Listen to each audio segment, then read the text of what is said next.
Indian army technical graduate course January 2021 Indian army ने इस apply form के लिए ऑनलाइन फॉर्म आवेदन करना शुरू कर दिए हैं। जल्दी से जाइए और डिस्क्रिप्शन में दी गई हुई लिंक से इस फॉर्म के लिए आवेदन करिए। लेकिन जाने से पहले इस पूरी वीडियो को देखते जाइएगा। चलिए देखते हैं। जैसे कि टेक्निकल ग्रेजुएट कोर्स में तो जाहिर सी बात है कि यहाँ टेक्निकल है तो यहाँ पे इंजीनियर लोग ही अप्लाई कर सकते हैं जो टेक्निकल से रिलेटेड हों। ठीक है, तो इंडियन आर्मी ने यहाँ पे वैकेंसी निकाली हुई 40 पदों के लिए। इस वीडियो में हम जानेंगे इंडियन आर्मी टेक्निकल कोर्स की एलिजिबिलिटी क्या है, उसके लिए क्वालिफिकेशन, वैकेंसीज, पे scale, salary, promotion, selection procedure, medical examination, merit list. ठीक है, तो एलिजिबिलिटी में मैं एज लिमिट, इसमें आप 20 से 27 वर्ष के बीच में ही अगर आपकी एज है तो आप इस फॉर्म को भर सकते हैं, अन्यथा आप इस फॉर्म को नहीं भर सकते। और सबसे ज़रूरी बात है, इसकी एप्लीकेशन फ़ीस कुछ नहीं है। इसकी एप्लीकेशन फ़ीस ₹0 है। आप अगर SC, जनरल, OBC किसी भी कार से रिलेटेड है, इसमें कोई भी आपको एप्लीकेशन फ़ीस नहीं भरनी है। क्वालिफिकेशन 10+2+4। आप अगर अपना बीटेक कंप्लीट कर चुके हैं तभी आप अगर अपना बीटेक कंप्लीट कर चुके हैं तभी आप इस फॉर्म को भरिएगा, अन्यथा आप इस फॉर्म को नहीं भरिएगा। अगर आप अप्रैंग में हैं तो इस फॉर्म को मत भरिए। आप अगर अप्रैंग हैं तो आप नवंबर में आने वाले पोर्टल को भरिएगा, क्योंकि यह जो पोर्टल है मार्च का पोर्टल है। यह इस साल में यह भर्ती साल में 2 बार होती है। यह भर्ती साल में 2 बार होती है, मार्च में बार, नवंबर दिसंबर के बीच में। यह पोर्टल मार्च वाला है क्योंकि यह मार्च में कोरोना की वजह से यह फॉर्म उस समय नहीं आ पाया था। तो यह फॉर्म अभी हुआ है, तो इसलिए जनवरी 2021 यहाँ पे अब जब तक 1 जनवरी 2021 तक अगर आप अपना इंजीनियरिंग कंप्लीट का पासिंग थ्रू अगर आप IIM में सबमिट करेंगे, क्योंकि अगर सिलेक्शन हो जाता है तो इंडियन मिलिट्री एकेडमी IIM में आपको अपना डॉक्यूमेंट वेरिफिकेशन करवाना पड़ता है, जिसमें आपकी बीटेक की डिग्री का जो प्रूफ होता है, जिससे हम लोग डिग्री कहते हैं, तो वो आपको सबमिट करना होगा 1 जनवरी 2021 तक, जो कि संभव नहीं है। लेकिन अगर फाइनल ईयर कंप्लीट हो चुके हैं, अगर आप फाइनल ईयर में हैं, मतलब कि जैसे कि अभी देखते हैं कि जो फाइनल ईयर एग्ज़ाम नहीं हो पाए, जो अभी फाइनल ईयर में हैं, जो अभी 8th सेमेस्टर में हैं, वो इस फॉर्म को अभी भर सकते हैं। लेकिन बीटेक थर्ड ईयर का लड़का इसे नहीं भर सकता है। ठीक है, लेकिन आप बीटेक थर्ड ईयर का स्टूडेंट नवंबर व दिसंबर पे आने वाले पोर्टल को भर सकता है। नवंबर दिसंबर वाले आने वाले पोर्टल की जानकारी आपको इसी चैनल पे दे दी जाएगी।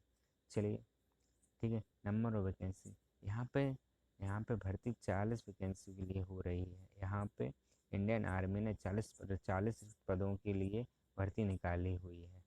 यहाँ पे सिविल के लिए 10, मैकेनिकल के लिए 3, आर्किटेक्चर के लिए 1 पद है, इलेक्ट्रिकल्स के लिए 4 पद है, कंप्यूटर साइंस के लिए 9 पद दिए गए हैं, इलेक्ट्रिकल टेलीकम्युनिकेशन के लिए 6 पद पे भर्ती है, और एरोस्पेस पर 1 पद, न्यूक्लियर टेक्नोलॉजी पर 1 है वैकेंसी है, लेज़र टेक्नोलॉजी पे 1, ऑटोमोबाइल पे 1 है, और इंडस्ट्रियल मैन्युफैक्चरिंग पर 1 है। इसलिए नंबर ऑफ वैकेंसी हो जाती है 40। ठीक है, लेकिन नंबर वैकेंसी 40 पदों के लिए यहाँ पे भर्ती हो रही है। पे स्केल मतलब आप जब इसमें अगर आपकी जॉब हो जाएगी तो आप किस ओहदे पे काम करेंगे। आप जब आपकी जॉब लगेगी तो आप सबसे पहले लेफ्टिनेंट के ओहदे पर काम करेंगे। उसके बाद आप captain, major, lieutenant colonel, colonel, brigadier, major colonel व अदर पोस्टों पर जाते रहेंगे। वह आपकी स्टार्टिंग सैलरी 56,100 रुपये से 1,70,500 के बीच में हो सकती है। प्रमोशन, आप शुरुआत आप लेफ्टिनेंट से करेंगे, बाद इसका प्रमोशन में प्रोसीजर होता है। जैसे कि आप 2 वर्ष बाद आप कैप्टन बनेंगे, आप 6 वर्ष बाद मेजर बन जाएंगे, लेफ्टिनेंट कर्नल आप 13 वर्ष बाद बनते हैं, और कर्नल आप 26 वर्ष बाद बन जाते हैं।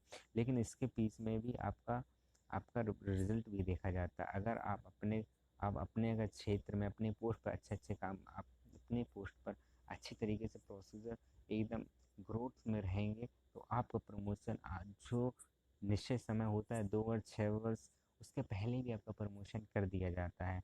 और जो एक्स्ट्रा जो मेजर होते हैं, ब्रिगेडियर होते हैं, उनके लिए आपका पूरा बैकग्राउंड देखा जाएगा जब से आप जॉब में होंगे। उसके बाद आप ब्रिगेडियर व COS के लिए अप्लाई किए जाते हैं। उसके बाद सिलेक्शन प्रोसीजर। सिलेक्शन प्रोसीजर ये ऐसा प्रोसीजर है, चलिए हम आपको इसके डिटेल में समझाते हैं। सिलेक्शन प्रोसीजर, सबसे पहले जब आप फॉर्म फिल करेंगे तो आपको शॉर्ट लिस्ट किया जाएगा। शॉर्ट लिस्ट होता है एक फिक्स कट ऑफ रहेगा, जो number of fix cut off रहेगा जो इंडियन आर्मी के थ्रू रहेगा। अगर आप जैसे कि अगर आप 75 है, एक फिक्स कट ऑफ है कि आप 75, मतलब मान लो कि आप 65% आपका बीटेक में 65% बने हैं, तभी आप इस फॉर्म के मेरिट लिस्ट में आएंगे, अन्यथा आप इस मेरिट लिस्ट से बाहर हो जाएंगे। ठीक है, उसके बाद वहाँ पे चूज़ होगा। उसके बाद आपको एक कॉल लेटर के थ्रू या मेल के थ्रू आपको चांस दिया, आपको बताया जाएगा कि आप इसके लिए क्वालिफाई हैं, तथा आप स्टेज 1 व स्टेज 2 के लिए आप क्वालिफाई हो चुके हैं। स्टेज वन स्टेज 2 यह मेरिट लिस्ट प्रोसीजर है, इसलिए इसमें 2 स्टेज पर यहाँ पे भर्ती होती है, स्टेज 1 और स्टेज 2। स्टेज 1 में आपका SSB इंटरव्यू आता है व स्टेज 2 में आपका मेडिकल एग्जामिनेशन आता है। स्टेज 1 में आपका SSB इंटरव्यू होता है। SSB इंटरव्यू में आपकी साइकोलॉजिकल टेस्ट होता है, ग्रुप टेस्टिंग व इंटरव्यू होता है। इसमें ग्रुप होते ही रहते हैं। यह SSB इंटरव्यू 5 दिन का इंटरव्यू होता है। ये सबसे इंडियन आर्मी का टफेस्ट इंटरव्यू होता है। टफेस्ट इंटरव्यू में आप कह सकते हैं, लेकिन आप घबराइएगा मत, ये उतना टफ भी नहीं होता है। ठीक है, तो बी पॉजिटिव। ठीक है, और SSB इंटरव्यू के लिए मुख्यतः इस बार 4 जगह चुनी गई हैं, जैसे कि उत्तर प्रदेश में इलाहाबाद, उसके बाद मध्य प्रदेश में भोपाल व कर्नाटक में बेंगलोर व पंजाब में कपूरथला को चुना गया है। ठीक है, उसके कपूरथला को चुना गया। SSB इंटरव्यू के बाद आप अगर स्टेज 1 में आप क्वालिफाई हो जाते हैं तो आपको स्टेज 2 में अपेयरिंग होता है। स्टेज 2 में अपेयरिंग किया जाता है, रिकमेंडेड टू स्टेज 2। स्टेज 2 मतलब medical examination, medical examination medical examination medical examination यह एक स्टैंडर्ड होता है। ये प्रोसीजर केवल मिलिट्री इंडियन आर्मी के लोगों के लिए ही अप्लाई होता है, आम आदमी के लिए नहीं। ठीक है, मेडिकल एग्जामिनेशन, उसके बाद मेरिट लिस्ट आपकी किस तरीके से तैयार है तो चलिए जानते हैं।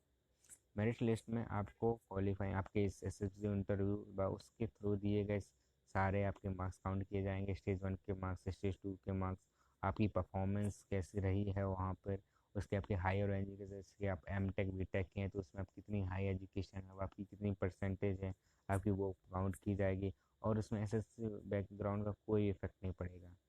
नो रोल टू प्ले, ना ही आप किसी भी अगर स्पोर्ट कोटा से वो भी आपका रोल प्ले नहीं करेगा। मेरिट लिस्ट के थ्रू आपकी मेरिट लिस्ट बनाई जाएगी। उसके बाद आपका एक कट ऑफ लिस्ट निकलेगा। उसके बाद आपके मेरिट के थ्रू आपका इस जॉब पे मेरिट के थ्रू आप इस जॉब के लिए अप्लीकेबल हो जाएंगे व आपका ज्वाइनिंग लेटर आपके घर आ जाएगा। So thank you. Joining letter आ जाएगा और यह एप्लीकेशन फॉर्म आपके 28 जुलाई से शुरू हो चुके हैं व ये 26 अगस्त 2020 तक होंगे। और सबसे ज़रूरी बात यह एप्लीकेशन फ़ीस कुछ नहीं है इसकी। आप अगर 4th ईयर कम्प्लीट करते हैं तो फॉर्म भर सकते हैं, क्योंकि एप्लीकेशन फ़ीस 0 रुपये है, 0 रुपये है, 0 रुपये है, मतलब विदाउट कॉस्ट। आप सिर्फ फॉर्म भर दीजिए। अगर आपको हमारे द्वारा दी गई जानकारी अच्छी लगी तो हमारे चैनल को लाइक करिए, अपने दोस्तों के शेयर कीजिए व हमारे चैनल को सब्सक्राइब करिए। और इसी तरीके से नोटिफिकेशन जल्दी पाने के लिए सब्सक्राइब करने का घंटी ज़रूर बजा दीजिएगा। सो थैंक यू।